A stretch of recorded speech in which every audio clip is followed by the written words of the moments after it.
বিএনপির এজেন্ডা দিবালোকের মতো সত্য স্বচ্ছ, আমাদের কোনো হাইড অ্যান্ড সিক নাই। পার্লামেন্টে প্রশ্ন তুলেছিলেন, আমরা ডিবেটে অংশগ্রহণ করেছি। আমরা বলেছি বিএনপি তার অঙ্গীকারের জায়গা থেকে এক বিন্দু পরিমাণ সরে আসেনি। বিএনপি জুলাই সনদকে ধারণ করে, বিএনপির ধমনীতে জুলাই সনদ।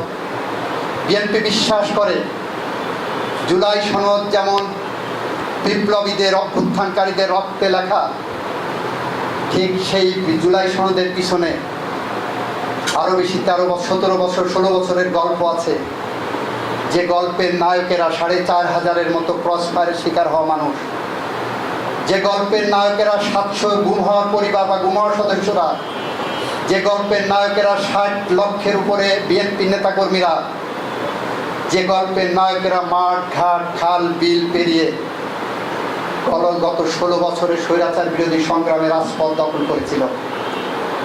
আমরা স্পষ্টভাবে বলেছি, যারা বলছেন 71 না 24 না 71, আমরা বলছি এই বিভক্তির কোনো জায়গা নাই।